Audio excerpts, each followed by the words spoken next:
नमस्कार दोस्तों, आज हमारा टॉपिक है राजस्थान की हस्तकला हस्तशिल्प। 2024 और 2025 में जितने भी एग्ज़ाम आयोजित हुए उनमें आने वाले जो RSSMB बोर्ड है, जो कर्मचारी चयन आयोग बोर्ड है हमारा, उसमें और जो RPSC उसमें जितने भी क्वेश्चंस आए हैं 2024-25 में, उसके बारे में राजस्थान की हस्तकला और हस्तशिल्प अध्याय के बारे में जितने भी क्वेश्चंस बन रहे हैं, जितने भी क्वेश्चंस आए हैं, उनके बारे में हम बात करेंगे। ये वीडियो आपके लिए बहुत ही उपयोगी होगा। आपसे बस एक ही निवेदन है कि वीडियो पर आने से पहले वीडियो को लाइक और चैनल को सब्सक्राइब जरूर करें। इससे हमें बूस्ट मिलता है, जिससे हम एक और अच्छा वीडियो बनाने के लिए कोशिश करते हैं। तो बिना देरी किए हम अपने क्वेश्चंस पर आगे बढ़ते हैं। चलिए, ये हमारा पहला क्वेश्चन है। हमारा पहला क्वेश्चन है, श्री जानकी लाल भांड राजस्थान की निम्नलिखित में से किस पारंपरिक प्रदर्शन कला में अपनी विशेषज्ञता के लिए प्रसिद्ध है।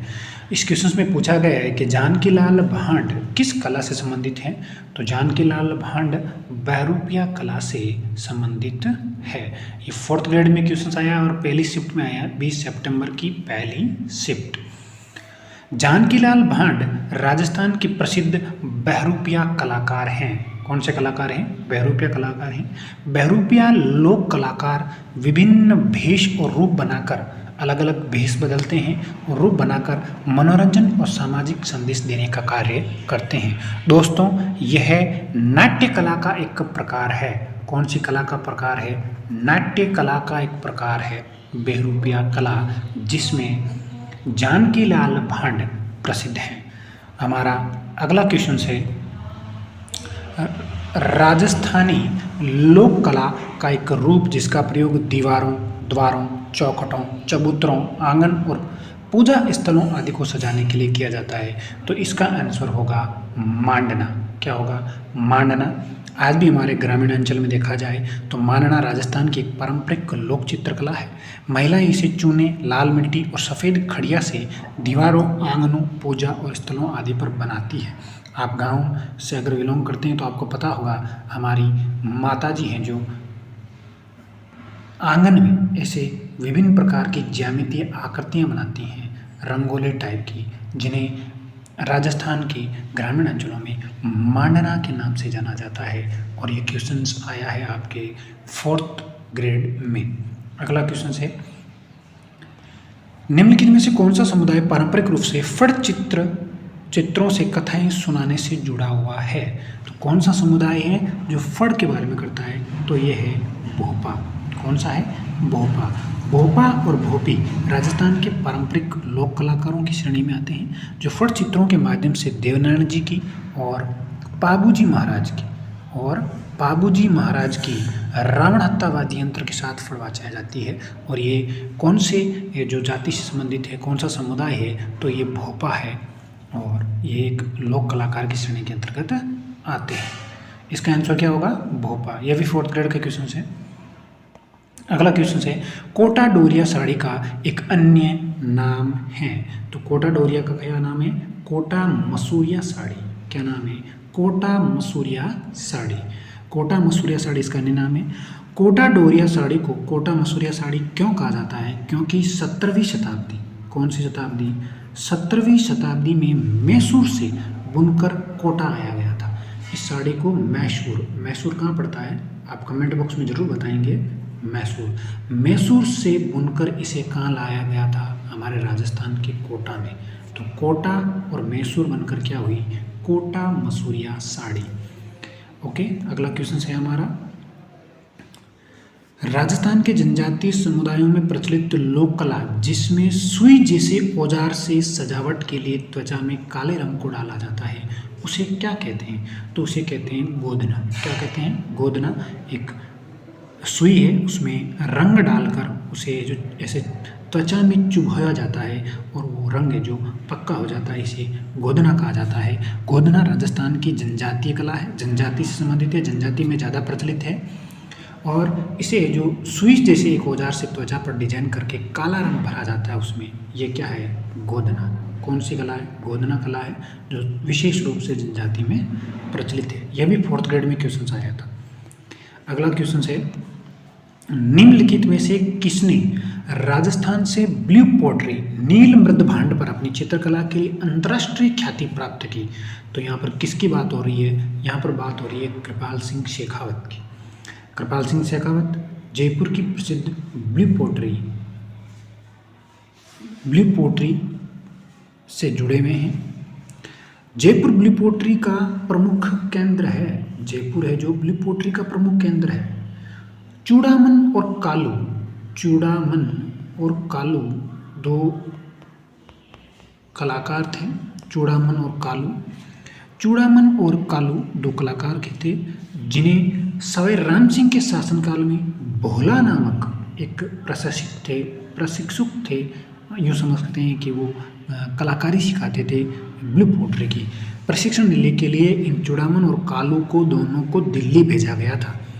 कृपाल सिंह शेखावत को 2002 में भारत सरकार के द्वारा पद्मश्री और 2002 में भारत सरकार द्वारा शिल्प गुरु की 2002 में शिल्प गुरु की उपाधि दी गई और 1974 में पद्मश्री पुरस्कार से सम्मानित किया गया था। अगले क्वेश्चन पर चलते हैं। अगला क्वेश्चन है हमारा, ताजे नमीयुक्त प्लास्टर की दीवार पर की गई चित्रकारी कहलाती है? राजस्थान पुलिस कांस्टेबल 2025 जो हाल ही में एग्जाम है, उसकी शिफ्ट एग्जाम में एक क्वेश्चन आया है, शिफ्ट 2 एग्जाम में एक क्वेश्चन आया है कि ताजे नमीयुक्त प्लास्टर की दीवार पर जो चित्रकारी की गई है उसे क्या कहते हैं? तो इसका आंसर है ऑप्शन द बियॉन फ्रेस्को। कौन सा फ्रेस्को? एक होता है सेको चित्रकारी, एक होती है बियॉन फ्रेस्को, एक सेको फ्रेस्को होती है। तो यह एक तकनीक है जो ताजे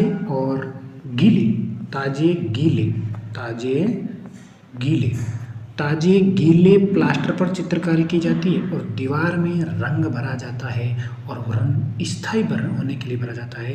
ताज़ा गीला प्लास्टर किया जाता है चूने से किया जाता है और उस गीले प्लास्टर में जब ये रंग भर दिया जाता है तो ये बाद में पक्का हो जाता है।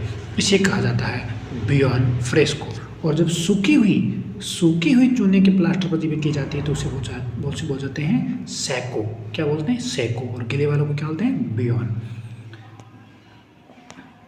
अगला क्वेश्चन, गुलाबी मृद भांड किस शहर से संबंधित है? दोस्तों ये राजस्थान पुलिस कांस्टेबल 2025 की शिफ्ट 2 में क्वेश्चन आया हुआ है और इसका आंसर ना जाने कितने लड़कों ने उदयपुर चॉइस किया, जो कि रॉन्ग है। इसका सही आंसर है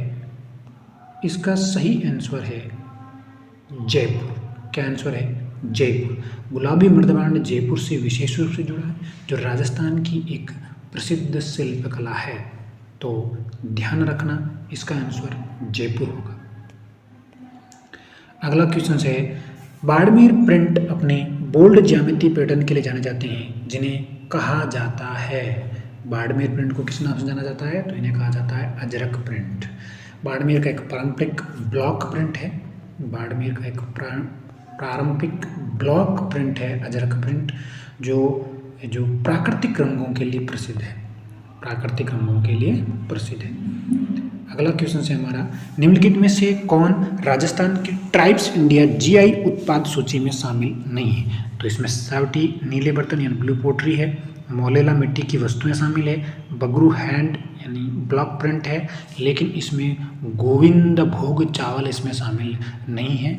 ये भोग चावल, इन्हें भोग चावल भी कहा जाता है। एक सुगंधित छोटे दाने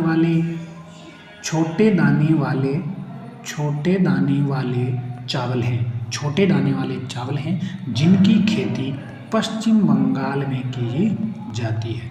जिनकी खेती कहाँ पर की जाती है? पश्चिम बंगाल में की जाती है। ये है जो राजस्थान की उत्पाद सूची में शामिल नहीं है। ये पटवारी क्वेश्चन आया हुआ है। अगला क्वेश्चन है हमारा, ब्लू पोट्री राजस्थान के निम्नलिखित में से किस स्थान का पारंपरिक शिल्प है?